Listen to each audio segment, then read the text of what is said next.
اور جو مختلف سٹڈیز ہم لوگ کرتے ہیں اس کی بیسس پہ میں یہ بات کہہ رہا ہوں کہ اس کے پیش نظر یہ بہت ضروری ہے کہ جو ایسے افراد ہیں جو مائیگریشن سے متعلقہ ہیں،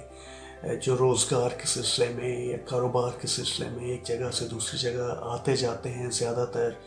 یا مستقل طور پہ منتقل ہو چکے ہیں کسی اور ملک میں لیکن واپس اپنے گھروں میں آتے ہیں،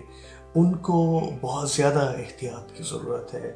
نہ صرف اپنے لیے بلکہ اپنے ارد گرد کے قریبی لوگوں کو اس وبا سے بچانے کے لیے ان کو بہت زیادہ احتیاط کی ضرورت ہے۔ اور اگر آپ کسی ایسی جگہ سے آ رہے ہیں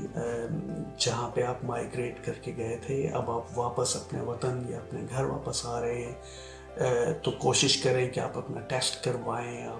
تاکہ پتہ چلے کہ کہیں آپ پازیٹیو تو نہیں ہیں اور کس طرح سے آپ اور لوگوں کو بچا سکتے ہیں اس بیماری میں مبتلا ہونے سے۔ اس کے علاوہ بہت ضروری ہے کہ جو اس وبا کے بارے میں آپ کی معلومات ہیں وہ مصدقہ ذرائع سے آئیں، اور مصدقہ ذرائع جو ہیں وہ حکومت کے ادارے ہیں، اس طرح سے کچھ اور ادارے ہیں جو غیر سرکاری ہیں لیکن مصدقہ اطلاع فراہم کرتے ہیں۔ مثال کے طور پہ مائیگریشن ریسورس سینٹرز، ان دنوں میں مائیگریشن ریسورس سینٹر کووڈ-19 کے بارے میں بھی معلومات فراہم کر رہے ہیں، تو وہاں سے آپ معلومات لیں۔ اس کے علاوہ بھی وہ معلومات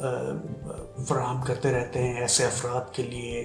جو مائیگریشن کرنا چاہتے ہیں یا جو مائیگریشن کر چکے ہیں اور جن کو اس کے متعلق اور زیادہ معلومات کی ضرورت ہوتی ہے کہ آپ ایک دوسرے کا بھی بہت خیال رکھیں اور صحیح معلومات کا استعمال کریں۔ بہت شکریہ۔